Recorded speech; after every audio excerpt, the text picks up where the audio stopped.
atoms and molecules. So this is chapter 3, and here we are going to completely discuss in detail what is an atom, what are molecules, what are the properties or what are the laws by which a chemical reaction takes place.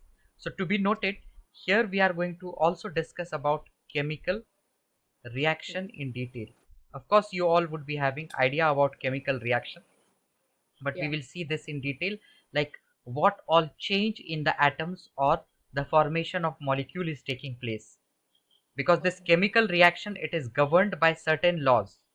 Hmm. It's not like at any condition or at any place chemical reaction will take place.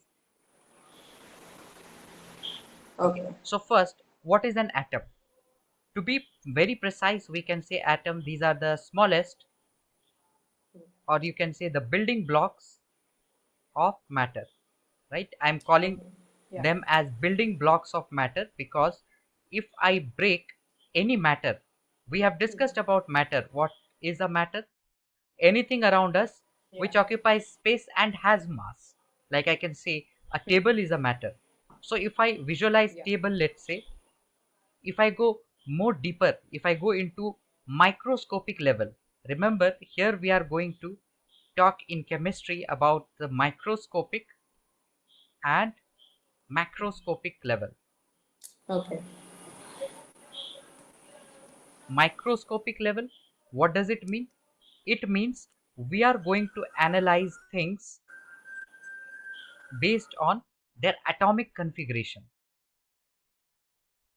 Okay. So we are going to talk about the atoms and the arrangement of atoms, the forces existing between the particles at the smallest possible level. That's why we call it as microscopic. Macroscopic level, at this level we visualize not in terms of atoms, but we just visualize, you can say, the change or normal visual thing. Okay. So Okay. here whatever we are going to deal in this, that is of course microscopic level, it belongs to microscopic level. So atom is the building blocks of matter. If I go more deeper, I can say a table is composed of multiple molecules, we can say different Hmm. types of molecules, and these molecules are in fact made of combination of atoms. They are made of Okay. combination of atoms. Okay. So Got overall, it. what do we see? Atom is the smallest building blocks of matter. Okay, there are things which compose atoms as well, like you can say protons, you can say electrons, you can say Yeah. neutrons.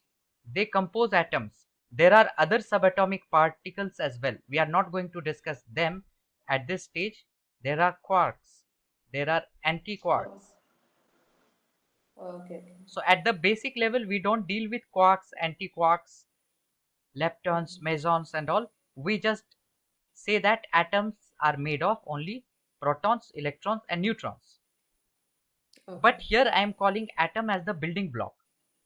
These three things Hmm. which I have written here, these are the subatomic Oh, particles. actually, I couldn't see the Okay, screen. I it's thought it definitely was. true to say that we cannot see around us anything which is even smaller than proton, neutron, and Yeah. electron ac- as of this level. Actually, Regard again, I say we are not is the going to quarks, anti-quarks, and all. hello? Okay, so this should be clear. What is an atom Hello? and what is a molecule? Definitely, a Hello? molecule is composed of two or more atoms. Let us take an example. For atom, we can say copper, Hello? silver, Hello? gold. These are atoms. If we talk Hello? Can you about hear me? molecules, you can say this is a water molecule, right? I have written the chemical formulae. Later on, step by step, we should also be able to write down the name, the chemical name in terms of chemical formulae. So for that also we have certain rules. We will discuss that. But as of now, yes, we have written the examples. So it would be more better if we write at this level the examples based on the phrase or the word. So you can say copper is an atom. I'm talking, see, this is an element. I'm talking about the atoms of this element, right? Hello? These are all elements which I have written.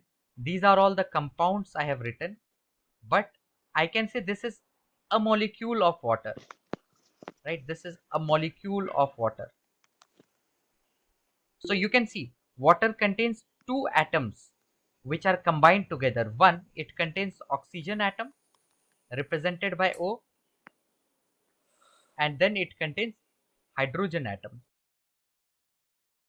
Copper element will contain atoms of same type, right? That's the distinctive property of element, that it has atoms of the same type. Molecules have atoms of different types combined together. Move ahead to discuss the laws of chemical combination. Okay. Laws of chemical combination.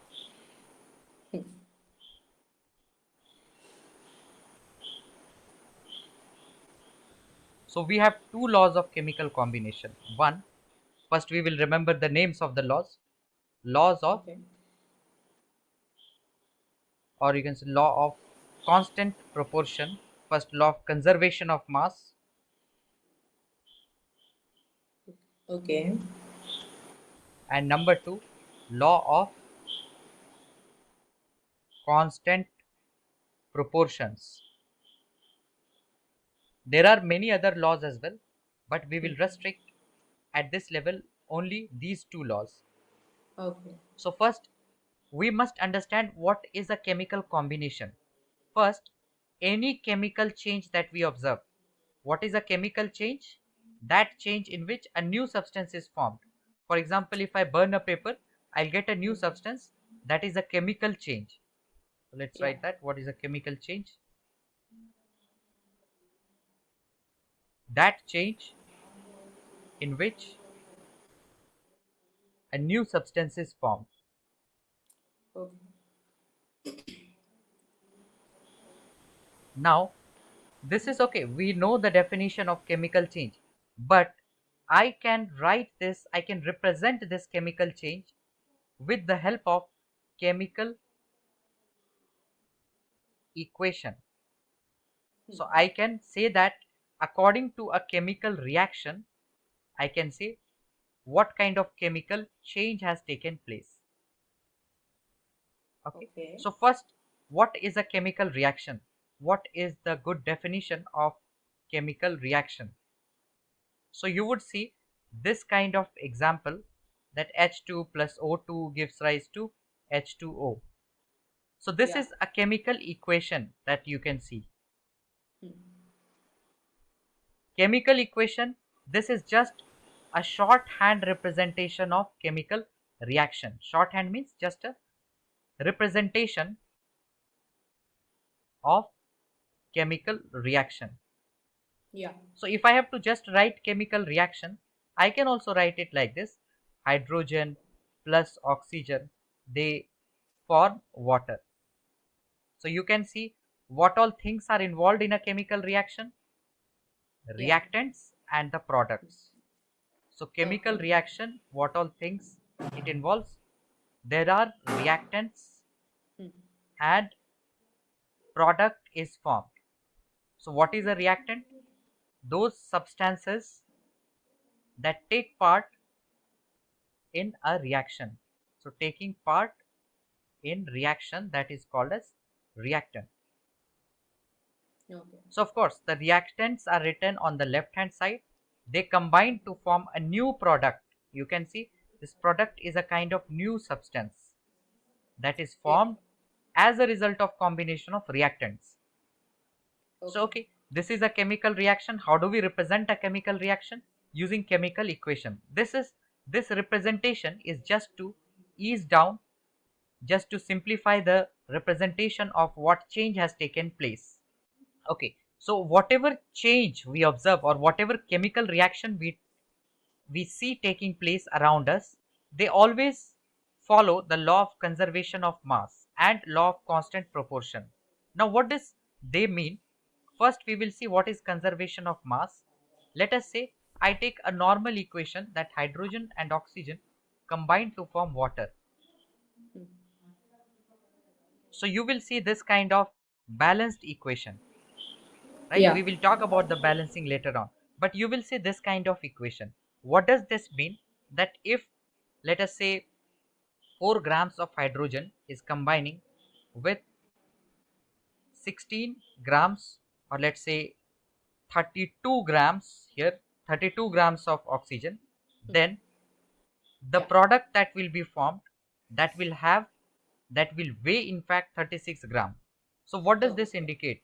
That the total No mass mass of is the lost. reactant, if you Yeah. sum them up, that should be equal to the total mass of the product, Yeah. indicating there is no loss in mass taking place in a chemical reaction.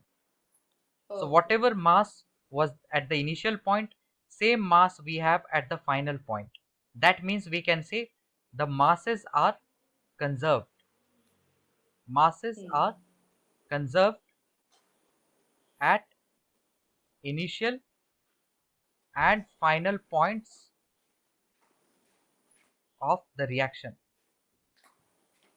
And this is what we call it as law of conservation of mass. So what does law Okay. of conservation of mass state in short? Masses are Yes, conserved the at total initial and final mass points. of a reaction remains conserved or it remains same. So there is no loss or no gain in mass. Okay. Talking about the next thing, the next law, that is law of constant Constant proportion. proportions. Yeah.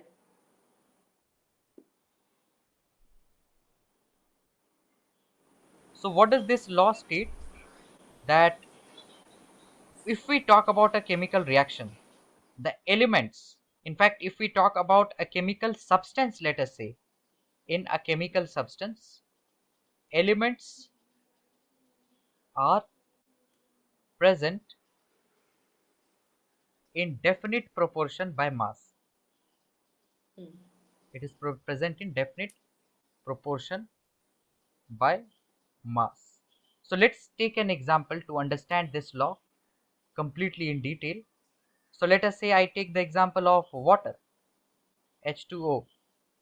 Hmm. So in this water you will see that if you take the molecular mass, the molar mass of hydrogen, you will see it to be 2 grams because there are 2 atoms of hydrogen. You can use periodic table to get the mass. You will see the mass of hydrogen is 1 gram per mole. For Okay. oxygen it is 16 grams per mole. So I'll talk about this mole and all what it is. But as of now Okay. let's just say hydrogen has 1 gram. That means one atom has 1 gram. One atom of oxygen has 16 grams. So if we observe this molecule H2O, the mass associated with hydrogen is 2 grams. The mass of oxygen in this molecule is 16 grams. So if you take the ratio, it will be 1 is to 8, 8. Hmm. right? This 1 is to 8 is the ratio of hydrogen and oxygen. That means you can say water is a molecule which is formed by 1 part of hydrogen and 8 parts of oxygen by mass. Here Hmm. I have found the ratio as a measure of mass. Okay. Okay, so I am talking about any place wherever we take water. Let's say I talk about sea water, or if I talk about distilled water, or if I talk about tap water, wherever you will see water, hydrogen and oxygen are always present in the ratio 1 is to 8, remember, by mass. Mass. Hmm. Similarly, if I talk about any other chemical compound, let us say ammonia, in this case nitrogen and hydrogen, you will find that they are present in the ratio 14 is to 3 by mass. So always they are present in this ratio, because for nitrogen Okay. the mass is 14 grams per mole and for hydrogen it is 1 gram per mole. I am talking about their molar mass. So at any place, it is independent of place. Wherever we have this substance, ammonia or water, they will be present in the ratio specified here by mass. This is what we mean by law of constant proportion. That means the Okay. elements are present in definite proportion by mass. Okay. The next thing is Dalton's atomic theory. So Dalton's atomic theory. So Dalton was the scientist who presented the atomic theory, and according to him, he postulated few points. Let us write his postulates. So he said all matter is composed of atoms. They are composed of very tiny particles which are called as atoms. So you can remember tiny particle phrase as well, because that's very obvious. And according to him, the atoms are indivisible. That means you cannot cut them, you cannot divide them. Third point, if we talk about any element, so with respect to an element,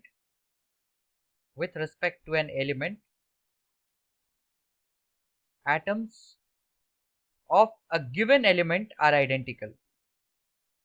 Atoms of given element are identical. So of course, atoms of different elements, they will have different properties. And whenever atoms combine, this is quite logical as well. Whenever atoms combine, they will combine in whole number ratios to form compounds, because that's what we have seen. Why they will combine in whole number ratio? Because I cannot separate an atom and I cannot get fractional value of atom. So these were the Dalton's atomic theory. So next all things we will continue in the next